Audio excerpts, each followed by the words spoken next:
එක්තරා ගමක හිටියා ගමරාල කෙනෙක්. ඉතින් දවසක් මේ ගමරාල හේනට ගිහිල්ලා හවස ගෙදර එනකොට ගම මහගේ තවත් මිනිහෙක් එක්ක සුහදව කතා කර කර ඉන්නවා දැක්කා. ඉතින් මේ මිනිහා ගමරාල එනවා දැකලා හොඳටම බය වුණා. ඊට පස්සේ මෙයා ඉක්මනටම ගේ ඇතුළට දුවලා වීලිස්සක හැංගුණා.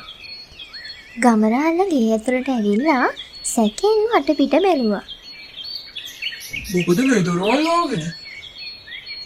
කවුරු හරි ගේ ඇතුළට ආවද?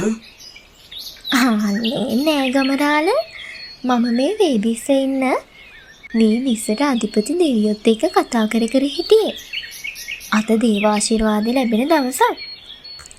ඉතින් ගමරාලට ටිකක් සැක හිතුණත් ගම මහගේ ගොඩක් භක්තිවන්ත විදිහට රඟපාන නිසා ගමරාල නිහඬ වුණා.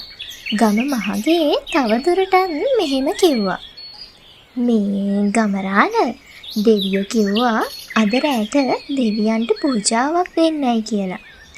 ලොකු කිරි මුට්ටියකුයි මී පැණි වීදිස්ස ළඟින් තියන්න කිව්වා. එතකොට ඉතින් අපේ අස්වැන්න දෙගුණ තෙගුණ වෙනවලු. ඉතින් මේ කතාවට මුලා වුණු ගමරාල මහන්සි වෙලා හොයාගත්ත කිරි මුට්ටියයි මී පැණි වීදිස්ස ළඟින් තිබ්බා.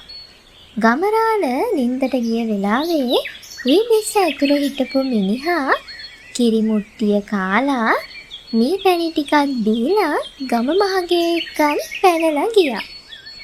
පහුවෙනිදා උදේම ගමරාල නැගිටලා බලනකොට කිරි මුට්ටියත් හිස් වෙලා, මී පැණි බෝතලෙන් හිස් වෙලා. ඉතින් ගමරාල නම් හිතුවා මේ පාර නම් මගේ අස්වැන්න දෙවියෝ සරු කරලා දෙයි කියලා.